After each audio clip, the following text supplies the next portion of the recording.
सिर्फ 20 रुपए में मिलने वाली इस रेड बॉटल को एक मजदूर पीता है अपनी थकान मिटाने के लिए, तो वहीं एक कॉलेज स्टूडेंट नींद भगाने के लिए। कुछ लोग इसे गरीबों का रेड बुल कहते हैं, तो कोई छपरियों की ड्रिंक। जी हाँ, बात हो रही है स्टिंग एनर्जी ड्रिंक की, जो आज इंडियन मार्केट की किंग बन चुकी है। इसने तो रेड बुल जैसे प्रीमियम ब्रांड का भी ऑलमोस्ट खात्मा कर दिया है। लेकिन इतनी बदनाम होने के बाद भी स्टिंग इतना बड़ा नाम कैसे बना? ये ड्रिंक इतनी सस्ती क्यों है और क्या वाकई ये सेहत के लिए नुकसानदायक है? सब कुछ हम डिटेल में जानेंगे आज के इस वीडियो में। दोस्तों, भारत में एनर्जी ड्रिंक का सफर काफी ज्यादा इंटरेस्टिंग रहा है।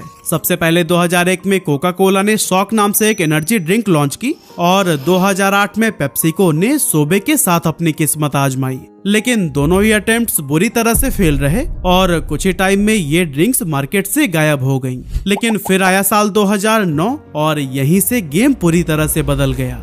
इंडियन मार्केट में एंट्री करता है Australian brand red bull. 250 ml का एक चमकदार कैन, करीब 100 रुपए की कीमत और ब्रांडिंग ऐसी जो सीधे कॉलेज जाने वाले यंगस्टर्स और जिम फ्रीक्स को टारगेट करती थी। रेड बुल ने अपने आप को शुरुआत से ही एक कूल ड्रिंक के रूप में प्रेजेंट किया और कुछ ही सालों में इसका मार्केट शेयर 60% से भी ज्यादा हो गया। रेड बुल ने न सिर्फ इंडियन मार्केट में एनर्जी ड्रिंक की एक पूरी कैटेगरी खड़ी की, बल्कि ये भी दिखाया कि एक एनर्जी ड्रिंक लोगों की लाइफस्टाइल का भी हिस्सा बन सकती है। और फिर इसी सक्सेस को ही देखकर मार्केट में एक के बाद एक नए खिलाड़ी कूद पड़े। यूएसए से आया मॉन्स्टर एनर्जी, जो कि इंटरनेशनल लेवल पर रेड बुल का सबसे बड़ा कॉम्पिटिटर माना जाता है। तो वहीं इंडिया में लॉन्च किया गया जिंगा और क्लाउड9। और इन दोनों ही ड्रिंक्स की खास बात थी इनका 25 रुपए वाला अफोर्डेबल प्राइस टैग।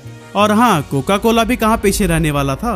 इसने अपना पुराना प्लान फिर से एक्टिवेट किया और लॉन्च किया बर्न नाम का एक एनर्जी ड्रिंक। लेकिन ये सारी कोशिशें ज्यादा देर तक नहीं टिक पाई। कुछ ब्रांड छोटे कस्टमर सेगमेंट में सिमट कर रह गए, तो कुछ बिना कोई शोर शराबे के गायब से हो गए।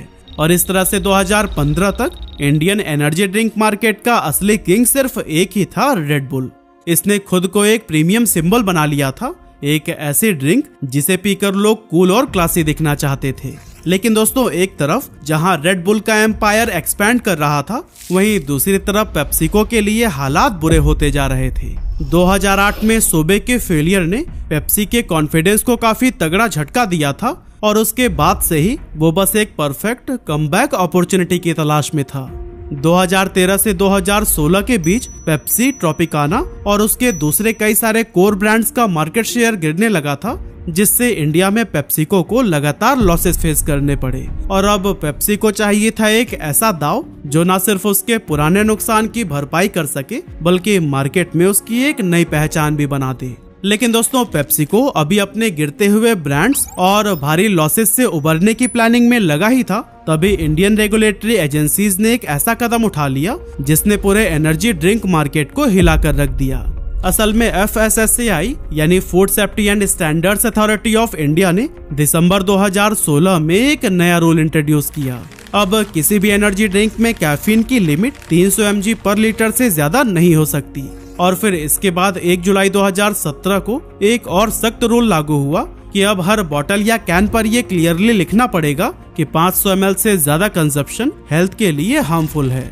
इन सख्त नियमों के चलते कुछ एनर्जी ड्रिंक जिनमें हानिकारक इंग्रेडिएंट्स इस्तेमाल किए जा रहे थे, उन पर बैन लग गया और भारत की एनर्जी ड्रिंक मार्केट में एक खाली स्पेस बन गया।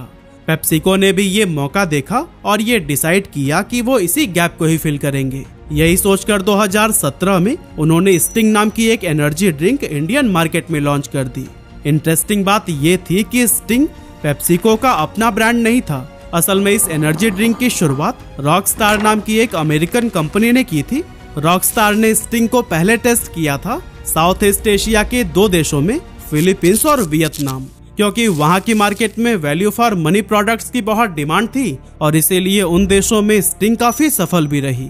पेप्सिको ने देखा कि इंडियन मार्केट भी फिलीपींस और वियतनाम से काफी मिलती जुलती है, इसीलिए उन्होंने वही स्ट्रैटेजी अपनाते हुए स्टिंग को खरीद लिया और उसे इंडिया में लेकर आए।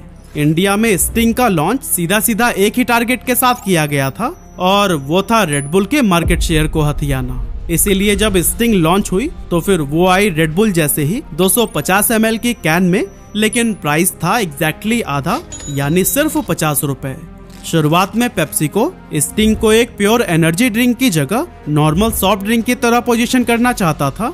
मतलब एक ऐसी ड्रिंक जो रेड बुल की तरह हाई स्टेटस का सिंबल ना रहे, बल्कि आम आदमी भी बिना सोचे समझे उसे कंज्यूम कर सके। लेकिन शुरुआती कुछ साल स्टिंग के लिए आसान नहीं थे, क्योंकि उस टाइम इंडिया में एनर्जी ड्रिंक एक निश प्रोडक्ट की तरह देखा जाता था। मतलब एक ऐसी ड्रिंक जो कि कभी कभी लोग शौक के तौर पर कंज्यूम करते थे। ऊपर से पेप्सिको ने इस ड्रिंक को लॉन्च करते टाइम कोई बड़ा सेलिब्रिटी कैंपेन या फिर हाई बजट टीवी एड्स भी नहीं चलाया था, बल्कि वो सिर्फ अपने मजबूत डिस्ट्रीब्यूशन नेटवर्क के दम पर बिना ज्यादा शोर शराबे के ही स्टिंग को मार्केट में लेकर आए थे। इसीलिए शुरुआत के लगभग 2 साल स्टिंग के लिए कुछ खास नहीं रहे, मगर फिर धीरे धीरे इसने अपनी जगह बनानी शुरू की, खासकर उन शहरों और कस्बों में जहां रेड बुल जैसे ड्रिंक्स की रीच कम थी। लेकिन असली गेम तब चेंज हुआ जब 2020 में पेप्सिको ने स्टिंग को एक नए अंदाज में लॉन्च किया। 250 ml की पेट बॉटल और कीमत सिर्फ 20 रुपए। अब दोस्तों, ये प्राइसिंग कोई छोटी बात नहीं थी, बल्कि ये वो फैसला था जिसने पूरी एनर्जी ड्रिंक इंडस्ट्री को हिला कर रख दिया था। अब स्टिंग एक प्रीमियम प्रोडक्ट नहीं रहा, बल्कि एक ऐसा प्रोडक्ट बन चुका था जो कि आम सॉफ्ट ड्रिंक के बराबर खड़ा था। पहली बार एक एनर्जी ड्रिंक उस लेवल पर पहुंच चुकी थी जहां गली के पान वाले से लेकर गांव के जनरल स्टोर तक हर कोई इसे स्टॉक करने लगा था। रेड बुल अब भी 100 रुपए में था और स्टिंग सिर्फ 20 रुपए में। कुछ ही महीनों में जो ड्रिंक पहले सिर्फ कूल कैफेज और नाइट क्लब में दिखती थी, वो अब स्टूडेंट्स, मजदूरों और ऑटो ड्राइवर्स की पहली पसंद बन गई। पेप्सिको की स्ट्रॉन्ग सप्लाई चेन और एग्रेसिव प्राइसिंग स्ट्रैटेजी का जादू ऐसा चला कि सेल्स आसमान छूने लगी। और 2020 के बाद स्टिंग ने जो रफ्तार पकड़ी, उसकी पेप्सिको को भी शायद उम्मीद नहीं थी। रिपोर्ट्स के मुताबिक 2021 में इंडिया के अंदर स्टिंग ने करीब 2.3 करोड़ बॉटल्स बेचे। फिर 2022 में ये नंबर बढ़कर 6.5 करोड़ हो गया और 2023 में तो रिकॉर्ड ही टूट गया, 11 करोड़ बॉटल्स बिक गए। मतलब कि सिर्फ 4 सालों में ही स्टिंग ने इंडियन एनर्जी ड्रिंक मार्केट का पूरा नक्शा ही बदल दिया। 2018 में जहां रेड बुल के पास 75% मार्केट शेयर होता था, 2023 तक स्टिंग अकेला 90% शेयर का किंग बन चुका था, जबकि रेड बुल का शेयर गिरकर सिर्फ 7% पर आ गया। यहाँ तक कि पेप्सिको का भी कहना है कि स्टिंग की ग्रोथ रेट पिछले 30 सालों में किसी भी सॉफ्ट ड्रिंक ब्रांड से कहीं ज्यादा रही है। और दोस्तों, स्टिंग के इस कामयाबी के पीछे कोई एक नहीं बल्कि काफी सारे रीजंस हैं, और एक सबसे बड़ा रीजन तो हम आपको बता ही चुके हैं, जो थी इसकी प्राइसिंग। दूसरा बड़ा फर्क था पैकेजिंग और सप्लाई चेन का। असल में रेड बुल सिर्फ एल्यूमिनियम कैन में मिलता था, जो कि बाहर से इंपोर्ट होता था। मतलब कि उसके हर एक कैन को इंडिया में लाने का कॉस्ट बहुत ज्यादा था। इसके अपोजिट स्टिंग को यहाँ इंडिया में ही मैन्युफैक्चर किया गया, और पेप्सिको के बॉटलिंग पार्टनर वरुण बेवरेजेज का वेल ऑर्गेनाइज नेटवर्क इस ड्रिंक को देश के हर कोने तक काफी तेजी से पहुंचाने लगा। इसके अलावा पेट बॉटल यानी पॉलीथीन टेरिपिथालेट फॉर्मेट एक मास्टर स्ट्रोक बना, क्योंकि एक तो ये सस्ता था, ऊपर से कैरी करना भी काफी आसान। रिजल्ट ये हुआ कि 2022 तक स्टिंग 2 मिलियन से भी ज्यादा रिटेल स्टोर्स पर मिलने लगा।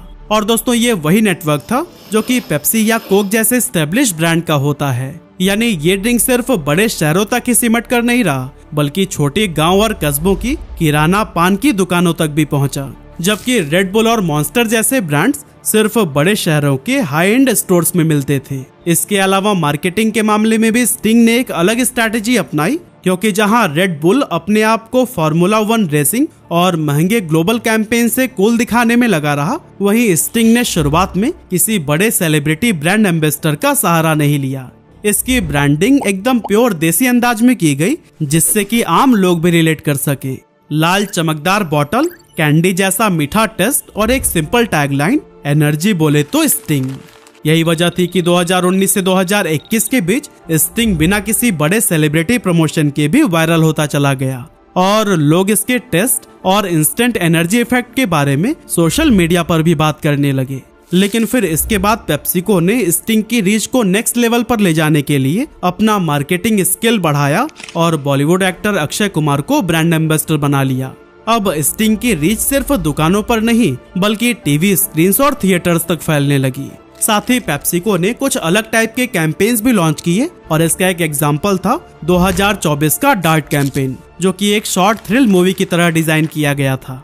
इस ऐड को पूरे देश के पीवीआर सिनेमाज में 2 मिनट की एक छोटी सी मूवी के रूप में दिखाया गया।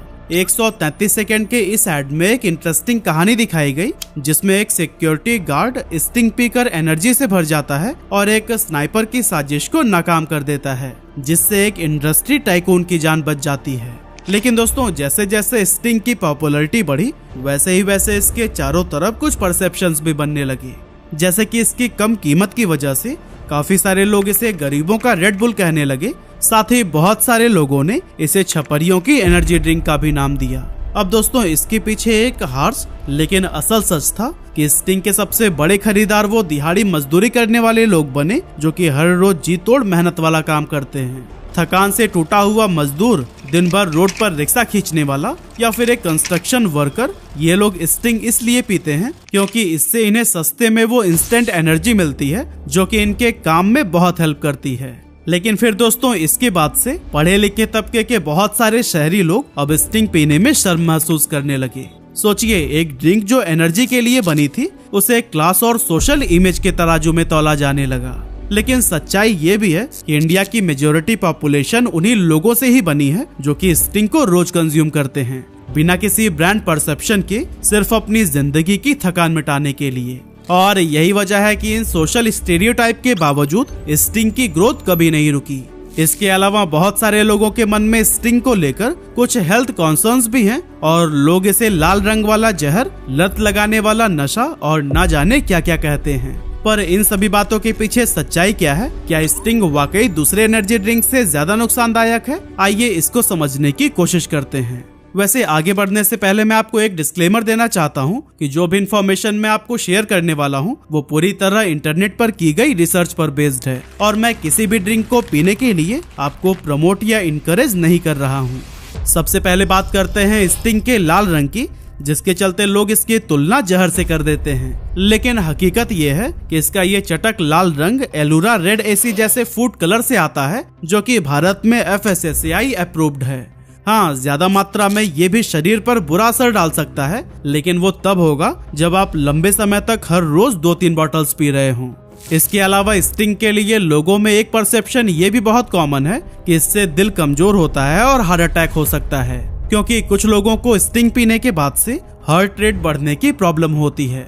लेकिन असल हकीकत यह है कि ऐसा कैफीन की वजह से होता है, जो कि हर एनर्जी ड्रिंक का एक कॉमन इंग्रेडिएंट है।